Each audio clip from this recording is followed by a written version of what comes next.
نحمده ونصلي على رسوله الكريم اما بعد فاعوذ بالله من الشيطان الرجيم بسم الله الرحمن الرحيم رب اشرح لي صدري ويسر لي امري واحلل عقدة من لساني يفقهوا قولي۔ السلام علیکم ورحمۃ اللہ وبرکاتہ۔ ناظرین، پروگرام دعا کیجئے کے ساتھ آپ کی خدمت میں حاضر ہیں۔ آج ہم انشاءاللہ قرض سے نجات کی دعائیں آپ کے ساتھ شیئر کریں گے۔ اللہ سبحانہ وتعالیٰ فرماتے ہیں وَقَالَ رَبُّكُمُ ادْعُونِي أَسْتَجِبْ لَكُمْ، تمہارا رب کہتا ہے کہ تم مجھ سے دعا مانگو، میں تمہاری دعا قبول کروں گا۔ تو انسان کسی بھی قسم کی جب مشکل میں ہو، خواہ وہ بیماری ہو، روحانی یا ذہنی پریشانی ہو، اولاد کی طرف سے کوئی پریشانی ہو یا مالی پریشانی ہو، تو ان تمام مواقع پر انسان کو اپنے رب ہی کو پکارنا چاہیے۔ یہ اللہ تعالیٰ کا وعدہ ہے کہ قُلِ اللَّهُ يُنَجِّيكُم مِّنْهَا وَمِن كُلِّ كَرْبٍ، اللہ تم کو اس وقتی تکلیف اور ہر قسم کی تکلیف سے نجات دیتا ہے، تو ہمیں اللہ تعالیٰ ہی کو پکارنا چاہیے۔ پھر اسی طرح اللہ تعالیٰ کو پکارنے سے پہلے اللہ تعالیٰ کی تعریف اور تعریف کے بے پناہ کلمات، اللہ تعالیٰ کی تعریف کے کلمات اتنے زیادہ ہیں کہ اگر انسان ان کو ساری زندگی بھی شمار کرتا رہے تو شمار نہ کر سکے۔ اس لیے نبی صلی اللہ علیہ وسلم نے تعریف کے جو کلمات سکھا دیے ہیں، اگر انسان ان کو سیکھ لے، ان کو یاد کر لے اور ان کے مطابق اللہ تعالیٰ کی تعریف کرے تو اس سے بہتر کوئی چیز نہیں ہو سکتی۔ تو تعریف کے یہ کلمات جو نبی صلی اللہ علیہ وسلم نے ہمیں سکھائے، اللہ اکبر کبیرہ والحمد للہ کثیرہ وسبحان اللہ بکرۃ واصیلا، اللہ سب سے بڑا ہے، بہت ہی بڑا، اور سب تعریفیں اللہ تعالیٰ ہی کے لیے ہیں، اور میں صبح و شام اللہ کی پاکی بیان کرتا ہوں۔ اور حق بھی یہی ہے کہ انسان صبح و شام اللہ سبحانہ وتعالیٰ کی تعریف بیان کرے، اس کو ہر عیب اور نقص سے پاک قرار دے، کیونکہ وہ ہے ہی اس لائق اور یہ اس کا حق ہے۔ جہاں تک قرض دینے لینے کی بات ہے تو اس سلسلے میں ہمارا دین کیا کہتا ہے، چند باتیں اس سے متعلق عرض کریں گے۔ سب سے پہلے تو یہ کہ جب کوئی شخص ضرورت مند ہو، محتاج ہو اور قرض مانگے تو اسے قرض دینا چاہیے، کیونکہ کسی کی ضرورت پوری کرنا اللہ تعالیٰ کو بہت پسند ہے۔ پھر اسی طرح قرض لینے اور ادا کرنے کے بھی کچھ آداب ہیں۔ سب سے پہلی بات تو یہ کہ حتی الامکان کوشش کی جائے کہ انسان قرض لینے سے بچے، کیونکہ قرض لینے سے عموماً محبت کے رشتے اور تعلقات ختم ہو جاتے ہیں۔ ویسے بھی جب دوسرے انسان کو یہ پتہ چلتا ہے کہ قرض لینے والا یا مانگنے والا محتاج ہے، تو اس کے ضرورت مند ہونے کی وجہ سے یا اس کی مالی حیثیت کی کمی کی وجہ سے دوسرے کے دل میں اس کے مقام میں کمی آ جاتی ہے۔ تو اس لیے اس چیز سے حتی الامکان انسان بچے، اور پھر ہر معاملے میں انسان اللہ تعالیٰ ہی سے مانگے اور کوشش کرے کہ وہ لوگوں سے قرض نہ لے۔ لیکن پھر بھی انسان ہے، انسان کے لیے مالی معاملات، مالی مشکلات اس کے لیے ایک آزمائش ہوتی ہیں، ایک امتحان ہوتی ہیں، اسے دوسروں سے مانگنے کی ضرورت پیش آ جاتی ہے۔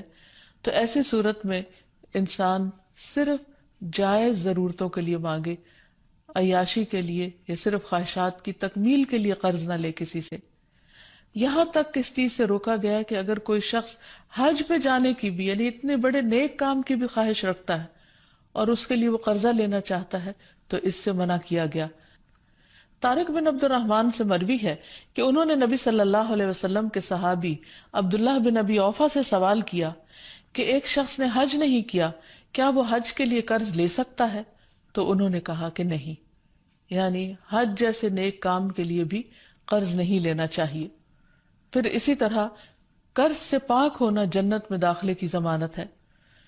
نبی کریم صلی اللہ علیہ وسلم نے فرمایا، جس شخص کی روح اس کے جسم سے اس حال میں جدا ہو کہ وہ 3 چیزوں سے بری ہو تو وہ جنت میں داخل ہوگا: تکبر، قرض اور مال غنیمت میں خیانت۔ یعنی جو شخص ان 3 چیزوں سے بچ گیا وہ نجات پا گیا۔ پھر اسی طرح یہ ہے کہ بعض اوقات انسان کسی شرعی مقصد کے لیے قرض لیتا ہے، یعنی حقیقی ضرورت کے لیے قرض لیتا ہے، تو ایسی صورت میں عبداللہ بن جعفر فرماتے ہیں کہ رسول اللہ صلی اللہ علیہ وسلم نے فرمایا اللہ تعالیٰ قرض لینے والے کے ساتھ ہے، یعنی اگر کوئی واقعی حقیقی جائز ضرورت کے لیے لیتا ہے تو اللہ تعالیٰ اس کی مدد کرتے ہیں یہاں تک کہ وہ اپنا قرضہ ادا کرے، بشرطے کہ قرضہ ایسے مقصد کے لیے نہ ہو جو اللہ تعالیٰ کو ناپسند ہو۔ یعنی اس سے یہ بھی پتہ چلتا ہے کہ کسی ناجائز مقصد کے لیے، کسی حرام کام کے لیے اور محض خواہشات کی تکمیل کے لیے قرض نہ لیا جائے، اور اگر انسان جائز ضرورت کے لیے لیتا ہے اور پھر واپس کرے گا اور کرنے کی نیت رکھتا ہے تو اللہ سبحانہ و تعالیٰ اس کی مدد فرمائے گا۔ پھر اسی طرح یہ بھی یاد رکھنا چاہیے کہ انسان قرض لینے کے بعد اس کو ادا کرنے کی فکر کرے، کیونکہ جب انسان کسی کو قرض دینے کی یعنی قرض لوٹانے کی صلاحیت رکھتا ہو اور پھر قرض واپس نہ کرے تو ایسا کرنا بہت بڑا ظلم ہے۔ رسول اللہ صلی اللہ علیہ وسلم نے فرمایا قرض ادا کرنے میں مالدار کی طرف سے ٹال مٹول کرنا ظلم ہے، اور اگر تم میں سے کسی کا قرض کسی مالدار کے حوالے کیا جائے تو اسے قبول کرے، یعنی قرض خواہ کو کہا جائے کہ کسی دوسرے نے میرا قرض دینا ہے اس سے لے لو تو وہ مان جائے۔ پھر اسی طرح یہ ہے کہ آپ صلی اللہ علیہ وسلم نے اس بات کی بھی تلقین فرمائی کہ انسان جب قرض واپس کرے تو اچھے طریقے سے، بھلے طریقے سے، خوش دلی کے ساتھ دوسرے کو ستائے نہیں۔ پھر اسی طرح یہ ہے کہ ہمیں یہ بھی تلقین کی گئی ہے کہ جس کا قرض ادا کرنا ہو یعنی جس کا قرض لوٹانا ہو اس کو ہدیہ قبول نہیں کرنا چاہیے۔ ابو بردہ کہتے ہیں کہ میں مدینہ حاضر ہوا تو میں نے عبداللہ بن سلام رضی اللہ عنہ سے ملاقات کی۔ انہوں نے کہا آؤ تمہیں میں ستو اور کھجور کھلاؤں گا، اور تم ایک بازمت مکان میں داخل ہو گئے، کہ رسول اللہ صلی اللہ علیہ وسلم بھی چونکہ وہاں تشریف لے گئے تھے اس لیے انہوں نے اس کو بازمت کہا۔ پھر آپ نے فرمایا تمہارا قیام ایک ایسے ملک میں ہے جہاں سودی معاملات بہت عام ہیں، اگر تمہارا کسی شخص پر کوئی حق ہو اور پھر وہ تمہیں ایک تنکے یا جو کے دانے برابر بھی یا ایک گھاس کے برابر بھی ہدیہ دے تو اسے قبول نہ کرنا، کیونکہ وہ بھی سود ہے۔ پھر اسی طرح ہمارے دین نے ہمیں یہ بھی سکھایا ہے کہ اگر کوئی شخص اپنا قرض نہ لوٹا سکتا ہو تو کوئی دوسرا شخص اس کی طرف سے ادا کر دے، یعنی انسان کسی اور کے قرض ادا کرنے کی ذمہ داری لے لے، کیونکہ رسول اللہ صلی اللہ علیہ وسلم نے فرمایا میں ہر مومن کے لیے اس کی اپنی ذات سے بھی زیادہ اس کے قریب ہوں۔ جو شخص قرض یا چھوٹی اولاد چھوڑ کر جائے تو ان کی پرورش میرے ذمہ ہے، اور جو شخص مال چھوڑ کر جائے وہ اس کے وارثوں کا ہے۔ تو اس سے یہ پتہ چلتا ہے کہ نبی صلی اللہ علیہ وسلم دوسروں کے قرض ادا کر دیا کرتے تھے۔ پھر اسی طرح زکوٰۃ سے بھی قرض کی ادائیگی کی جا سکتی ہے۔ قرآن مجید میں آتا ہے انما الصدقات للفقراء والمساکین والعاملین علیہا والمؤلفۃ قلوبہم وفی الرقاب والغارمین وفی سبیل اللہ وابن السبیل فریضۃ من اللہ واللہ علیم حکیم۔ بے شک صدقات تو دراصل فقیروں، مسکینوں اور ان کارندوں کے لیے ہیں جو ان کی وصولی پر مقرر ہیں، نیز تالیف قلب، غلام آزاد کرانے، قرضداروں کے قرض اتارنے، اللہ کی راہ میں اور مسافروں پر خرچ کرنے کے لیے ہیں۔ یہ اللہ کی طرف سے فریضہ ہے اور اللہ سب کچھ جاننے والا اور حکمت والا ہے۔ تو اس سے یہ پتہ چلتا ہے کہ اگر کوئی شخص مجبور ہو، تکلیف میں ہو، قرض کے بوجھ تلے دبا ہوا ہو تو اس کا بوجھ اتارنے کے لیے اگر ویسے کوئی ذریعہ نہ بن پائے اور کوئی مدد کرنے کو تیار نہ ہو تو پھر اس کی مدد زکوٰۃ کے مال سے بھی کی جا سکتی ہے۔ لیکن یہ بات یاد رہے کہ ہر انسان جو قرض لے وہ قرض ادا کرنے کی نیت رکھے، کیونکہ جو شخص قرض ادا کرنے کی نیت کرے گا اللہ سبحانہ تعالیٰ کی اس کے ساتھ مدد ہوگی، اور اس کے لیے انسان کو بھرپور کوشش بھی کرنی چاہیے۔ حضرت عائشہ کہتی ہے کہ نبی صلی اللہ علیہ وسلم نے فرمایا میری امت میں سے جو شخص قرض کا بوجھ اٹھائے اور اسے ادا کرنے کی کوشش کرتے ہوئے فوت ہو جائے لیکن وہ قرض ادا نہ کر سکے تو میں اس کا ولی ہوں، یعنی نبی صلی اللہ علیہ وسلم نے اس کو اپنے ذمے لیا۔ پھر کیونکہ یہ ایک بہت بڑی نیکی ہے، ایک بہت بڑا ثواب کا کام ہے، پھر اسی طرح یہ ہے کہ انسان کو اس کی بہت زیادہ فکر بھی ہونی چاہیے. ابو ہریرہ کہتے ہیں کہ نبی صلی اللہ علیہ وسلم نے فرمایا، میرے لیے یہ بات باعث مسرت نہیں کہ میرے پاس احد کے پہاڑ برابر سونا ہو اور تیسری رات مجھ پر آ جائے اور ان میں سے 1 دینار بھی میرے پاس باقی ہو، یعنی اسے میں اللہ کے راستے میں خرچ نہ کر دوں، سوائے اس دینار کے کہ اس کو میں اپنے قرض کی ادائیگی کے لیے بچا رکھوں. یعنی آپ صدقہ کرنے سے زیادہ اس بات کو اہمیت دیتے تھے کہ قرض کو واپس کر دیا جائے، کیونکہ قرض کا ادا کرنا فرض ہے اور صدقہ خیرات جو ہے وہ ایک نفلی عبادت ہے. اسی طرح ہم دیکھتے ہیں کہ ہمیں یہ بھی سکھایا گیا ہے کہ جب کوئی فوت ہو جائے تو اس کے چھوڑے ہوئے مال میں سے سب سے پہلے قرض چکایا جائے اس کا، اور پھر اس کے بعد اس کی وصیت پوری کی جائے. قرآن مجید میں بھی اس کا تاکیدی حکم ملتا ہے. حضرت علی رضی اللہ عنہ فرماتے ہیں کہ رسول اللہ صلی اللہ علیہ وسلم نے قرض وصیت سے پہلے ادا کرنے کا حکم دیا، جبکہ تم لوگ قرآن میں وصیت کو پہلے اور قرض کو بعد میں پڑھتے ہو. تو ابو عیسیٰ کہتے ہیں کہ عام علماء کا اس پر عمل ہے کہ وصیت سے پہلے قرض دیا جائے، کیونکہ قرض ادا کرنا فرض کے درجے میں ہے. اور پھر قرآن مجید میں پہلے کیوں آیا ہے کہ وصیت کو پورا کیا جائے؟ کیونکہ قرض والا تو قرض خواہ خود مطالبہ کر لے گا، لیکن وصیت جس کے حق میں کی گئی ہو سکتا ہے اسے معلوم بھی نہ ہو، تو اس کی اہمیت بتانے کے لیے کہ وصیت کو بھی پورا کرنا ضروری ہے. لیکن اگر میت جو ہے اس کے ذمہ قرض ہے اور اس کے ساتھ ساتھ وہ وصیت بھی کر چکا ہے تو پہلے قرض ادا ہوگا، اگر مال بچے گا تو وصیت پوری کی جائے گی. پھر اسی طرح یہ ہے کہ اگر کوئی شخص قرض ادا نہیں کرتا تو اس کی روح اس کی وجہ سے قید میں ہوتی ہے. سمرہ کہتے ہیں کہ رسول اللہ صلی اللہ علیہ وسلم نے ہمیں خطبے میں فرمایا، کیا یہاں بنی فلاں کا کوئی شخص ہے؟ تو کسی نے کوئی جواب نہیں دیا. پھر پوچھا، کیا یہاں بنی فلاں کا کوئی شخص ہے؟ پھر کسی نے کوئی جواب نہیں دیا. پھر آپ نے پوچھا، کیا یہاں بنی فلاں کا کوئی شخص ہے؟ تو ایک شخص نے کھڑے ہو کر کہا کہ میں ہوں، اے اللہ کے رسول صلی اللہ علیہ وسلم. آپ نے فرمایا، پہلے 2 بار پوچھنے پر تم کو جواب دینے میں کس چیز نے روکا تھا؟ میں تمہیں تمہاری ہی بھلائی کی خاطر پکار رہا تھا. تمہارا ساتھی اپنے قرض کے سبب قید میں ہے. سمرہ کہتے ہیں میں نے اسے دیکھا کہ اس شخص نے اس کا قرض ادا کر دیا، یہاں تک کہ کوئی اس سے اپنا قرض مانگنے والا نہ بچا. یعنی آپ صلی اللہ علیہ وسلم نے اس بات کا اہتمام کیا کہ میت کی روح کو آزاد کرانے کے لیے اس کے قرضے چکا دیے جائیں. یاد رہے کہ شہید سے بھی قرض معاف نہیں. عبداللہ ابن عمرو ابن العاص کہتے ہیں کہ رسول اللہ صلی اللہ علیہ وسلم نے فرمایا، شہید سے سوائے قرض کے سب گناہ معاف کر دیے جاتے ہیں. نبی صلی اللہ علیہ وسلم نے ایسے شخص کا جنازہ پڑھانے سے انکار کر دیا جس کے ذمہ قرض تھا. ابو ہریرہ کہتے ہیں کہ نبی صلی اللہ علیہ وسلم کے پاس جب کوئی جنازہ لایا جاتا تو آپ پہلے یہ سوال پوچھتے کہ کیا اس شخص پر کوئی قرض ہے؟ اگر لوگ کہتے کہ ہاں تو آپ پوچھتے کہ اسے ادا کرنے کے لیے کیا اس نے کوئی مال چھوڑا ہے؟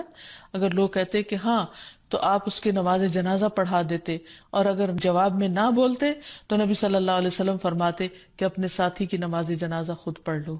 یہ اس وجہ سے کہ لوگوں کو اس بات کا احساس ہو کہ قرض موت کے بعد بھی انسان کے لیے باعث وبال ہے اگر ادا نہ کیا جائے. پھر اسی طرح جو قرض ادا نہ کرنے کی نیت سے قرض لے، ایسے شخص کی بہت مذمت کی گئی ہے. نبی صلی اللہ علیہ وسلم نے فرمایا، جو کوئی لوگوں کا مال قرض کے طور پر ادا کرنے کی نیت سے لیتا ہے تو اللہ تعالیٰ بھی اس کی طرف سے ادا کرے گا، یعنی اللہ تعالیٰ مدد فرمائے گا اس کی. اور جو کوئی نہ دینے کی نیت سے لے کہ دینا نہیں، بس دوسرے کا مال ہتھیا لو قرض کے بہانے، تو اللہ تعالیٰ اس کو تباہ کر دے گا. رسول اللہ صلی اللہ علیہ وسلم نے فرمایا، جو مرد بھی قرض لے اور اس کی نیت یہ ہو کہ قرضہ ادا نہ کرے گا تو وہ اللہ سے چور بن کر ملے گا. یعنی یہ معمولی بات نہیں ہے، بہت بڑا گناہ ہے اگر کوئی ایسی نیت رکھے. پھر اسی طرح ایک اور روایت میں آتا ہے کہ محمد بن عبداللہ بن جحش سے روایت ہے، وہ فرماتے ہیں کہ اللہ کے رسول صلی اللہ علیہ وسلم اس جگہ بیٹھے ہوئے تھے جہاں جنازے رکھے جاتے تھے، تو آپ نے اپنا سر آسمان کی طرف اٹھایا، پھر اپنی نگاہ کو نیچے کیا، پھر اپنا ہاتھ اپنی پیشانی پر رکھ کر فرمایا، سبحان اللہ سبحان اللہ، کیا سختی اتری ہے. فرماتے ہیں کہ ہم نے پہچان لیا اور ہم خاموش ہو گئے. جب دوسرا دن ہوا تو میں نے رسول اللہ صلی اللہ علیہ وسلم سے پوچھا کہ کیا سختی ہے جو نازل ہوئی ہے؟ آپ نے فرمایا قرض کے بارے میں، اس ذات کی قسم جس کے قبضے میں میری جان ہے، اگر کوئی شخص اللہ کے راستے میں قتل کر دیا گیا ہو، پھر وہ زندہ ہو جائے، پھر مار ڈالا جائے، پھر زندہ ہو، پھر مار ڈالا جائے، اور اس پر قرض ہو، تو وہ جنت میں داخل نہ ہو سکے گا۔ یعنی یہ بہت بڑی بات ہے، اس لیے انسان کو عام حالات میں چھوٹی موٹی ضرورتوں پر قرض نہیں لینا چاہیے، لیکن اگر کوئی شدید ضرورت ہو تو ادا کرنے کی نیت سے لینا چاہیے، اور پھر ادا کرنے کی کوشش بھی کرنی چاہیے۔ پھر اسی طرح یہ ہے کہ اگر کوئی شخص مقروض مرے گا تو قیامت کے دن جس سے قرضہ لیا ہوگا اس کو مقروض کی نیکیاں دے دی جائیں گی، اور اگر اس کے پاس نیکیاں نہیں ہوں گی تو قرض دینے والے کی برائیاں مقروض کے ذمہ ڈال دی جائیں گی، اور وہ ان کی سزا بھگتے گا، کیونکہ وہاں درہم و دینار نہیں ہوں گے، صرف نیکیاں ہی ہوں گی۔ دوسری طرف ہمارے دین رحمت ہے، تو اس میں مقروض کو معاف کر دینے پر بھی بہت سی احادیث ہمیں ملتی ہیں، اور اسے ایک بہت بڑی نیکی قرار دیا گیا ہے۔ رسول اللہ صلی اللہ علیہ وسلم نے فرمایا کہ جو شخص قرضے پر مہلت دے اس کے لیے روزانہ صدقہ کرنے کا اجر ہے۔ بریدہ رضی اللہ عنہ سے مروی ہے کہ میں نے نبی صلی اللہ علیہ وسلم کو یہ فرماتے ہوئے سنا کہ جو شخص کسی تنگ دست مقروض کو مہلت دے دے اسے ہر دن کے عوض اتنا ہی صدقہ کرنے کا ثواب ملے گا۔ پھر ایک اور مرتبہ سنا تو نبی صلی اللہ علیہ وسلم نے فرمایا جو شخص کسی تنگ دست مقروض کو مہلت دے دے اسے ہر دن کے عوض دگنا صدقہ کرنے کا ثواب ملے گا۔ میں نے عرض کیا یا رسول اللہ صلی اللہ علیہ وسلم، پہلے میں نے آپ کو ایک گنا پھر دگنا ثواب کا ذکر کرتے ہوئے سنا تو نبی صلی اللہ علیہ وسلم نے فرمایا قرض کی ادائیگی کی مہلت کا وقت آنے سے قبل اسے روزانہ ایک گنا صدقہ کرنے کا ثواب ملے گا، اور قرض کی ادائیگی کی میعاد گزرنے کے بعد مزید مہلت دینے پر دگنا ثواب ملے گا۔ تو اس سے یہ پتہ چلتا ہے کہ جتنی جو مقروض کو ڈھیل دیتا ہے اس کے لیے اجر اتنا ہی زیادہ بڑھتا چلا جاتا ہے۔ پھر قرض کا اجر جنت کے دروازے پر بھی لکھا ہوا ہے۔ رسول اللہ صلی اللہ علیہ وسلم نے فرمایا ایک آدمی جنت میں داخل ہوا، وہ کیا دیکھتا ہے کہ اس کے ایک دروازے پر لکھا ہوا ہے کہ صدقہ کا ثواب 10 گنا اور قرضے کا ثواب 18 گنا ہے۔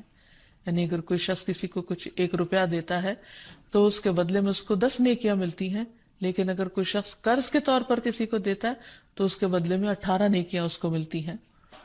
پھر اسی طرح نبی صلی اللہ علیہ وسلم نے فرمایا ایک شخص لوگوں کو قرض دیا کرتا تھا اور اپنے نوکروں سے اس نے یہ کہہ کر رکھا تھا کہ جب تم کسی کو مفلس پاؤ تو تم اسے معاف کر دیا کرو، ممکن ہے کہ اللہ تعالی ہمیں بھی معاف فرما دے۔ رسول اللہ صلی اللہ علیہ وسلم نے فرمایا کہ موت کے بعد جب وہ اللہ سے ملا تو اللہ تعالیٰ نے اس کو بخش دیا۔ تو گویا جو دنیا میں دوسروں کے قرض معاف کر دیتا ہے قیامت کے دن اللہ تعالیٰ اس کو معاف کر دے گا۔ پھر اسی طرح قرض معاف کرنے والے قیامت کے دن عرش الہی کے سائے تلے ہوں گے۔ رسول اللہ صلی اللہ علیہ وسلم نے فرمایا جس نے تنگ دست کو مہلت دی یا اس کا قرض معاف کر دیا تو اللہ تعالیٰ قیامت کے دن اسے اپنے عرش کے سائے میں رکھے گا، جبکہ اس کے سائے کے سوا کوئی سایہ نہ ہوگا۔ ایسے شخص کو قیامت کے دن کی سختیوں سے بھی نجات ملے گی۔ پھر یہ بھی ہے کہ جو شخص کسی کو قرض معاف کر دیتا ہے اسے قیامت کے دن کی سختیوں سے نجات مل جاتی ہے۔ رسول اللہ صلی اللہ علیہ وسلم نے فرمایا جس کو یہ پسند ہو کہ اللہ تعالیٰ اسے قیامت کے دن کی سختیوں سے نجات دے دے تو اسے چاہیے کہ وہ مفلس کو مہلت دے یا اسے معاف کر دے۔ اور آخر میں دعائیں ادائیگی قرض کے لیے سب سے پہلی بات تو یہ کہ انسان اللہ تعالیٰ سے مدد مانگے، کیونکہ وہ بہترین مولا اور بہترین مددگار ہے، نعم المولا و نعم النصیر۔ اور پھر یہ ہے کہ اگر انسان فکر کرتا ہو اور ادائیگی کی کوشش کرتا ہو تو اس کے ساتھ ساتھ بھی دعا کرتا رہے تاکہ اللہ سبحانہ وتعالیٰ اس کا قرض ادا کروا دے۔ اس سلسلے میں حضرت علی رضی اللہ تعالیٰ عنہ کی ایک حدیث ہے کہ ایک غلام ان کے پاس حاضر ہوا جو زر کتابت ادا کرنے سے عاجز ہو گیا تھا، یعنی آزادی کی قیمت دینے سے عاجز ہو گیا تھا، اور عرض کیا کہ میری مدد فرمائیے۔ حضرت علی نے فرمایا کہ میں تمہیں ایسے کلمات سکھاتا ہوں جو رسول اللہ صلی اللہ علیہ وسلم نے مجھے سکھائے تھے، اگر تمہارے اوپر پہاڑ کے برابر بھی قرض ہوگا تو بھی اللہ تعالیٰ تیری طرف سے ادا کر دے گا۔ یوں کہا کرو اللہم اکفنی بحلالک عن حرامک واغننی بفضلک عمن سواک۔ اے اللہ مجھے حلال مال دے کر حرام سے باز رکھ اور مجھے اپنے فضل سے اپنے علاوہ دوسروں سے بے نیاز کر دے۔ اسی طرح ایک اور روایت میں آتا ہے، حضرت انس سے روایت ہے کہ رسول اللہ صلی اللہ علیہ وسلم نے حضرت معاذ سے فرمایا، کیا میں تمہیں ایسی دعا نہ سکھاؤں جس کے ساتھ تم دعا کرو اگر تم پر احد کے پہاڑ برابر بھی قرضہ ہو تو اسے اللہ تعالیٰ تم سے ادا کر دے گا۔ اے معاذ یہ پڑھا کرو، اللہم مالک الملک تؤتی الملک من تشاء وتنزع الملک ممن تشاء وتعز من تشاء وتذل من تشاء بیدک الخیر انک علی کل شیء قدیر، رحمن الدنیا والآخرہ ورحیمہما تعطیہما من تشاء وتمنع منہما من تشاء ارحمنی رحمتا تغنینی بہا عن رحمت من سواک۔ اے اللہ بادشاہت کے مالک، تو جسے چاہتا ہے بادشاہت دیتا ہے، جس سے چاہتا ہے ملک چھین لیتا ہے، جس کو تو چاہتا ہے عزت دیتا ہے، جس کو تو چاہتا ہے ذلیل کر دیتا ہے۔ تیرے ہی ہاتھ میں خیر و بھلائی ہے اور تو ہی ہر چیز پر قدرت رکھتا ہے، دنیا اور آخرت کا رحمان اور ان دونوں کا رحیم۔ تو جسے چاہتا ہے دنیا اور آخرت دیتا ہے اور ان کو جن سے چاہتا ہے روک دیتا ہے۔ مجھ پر ایسی رحمت فرما جو مجھ کو تیرے علاوہ کی رحمت سے بے نیاز کر دے۔ نبی صلی اللہ علیہ وسلم کی دعاؤں میں سے قرض سے پناہ مانگنے کی دعا بھی تھی۔ نماز کے بعد یہ پڑھتے تھے، اللہم انی اعوذ بک من المأثم والمغرم، اے اللہ میں گناہ اور قرض سے تیری پناہ مانگتا ہوں۔ کسی نے عرض کیا، یا رسول اللہ صلی اللہ علیہ وسلم آپ قرض سے اتنی پناہ مانگتے ہیں؟ آپ نے جواب دیا، جب آدمی مقروض ہوتا ہے تو جھوٹ بولتا ہے اور وعدہ کرتا ہے تو خلاف ورزی کرتا ہے۔ پھر سونے سے پہلے کی دعائیں جو ہیں ان میں بھی قرض کی ادائیگی کی دعا ہے۔ پھر اسی طرح سفر میں بھی قرض سے پناہ کی دعا ہے، کیونکہ مسافر کی دعا قبول ہوتی ہے۔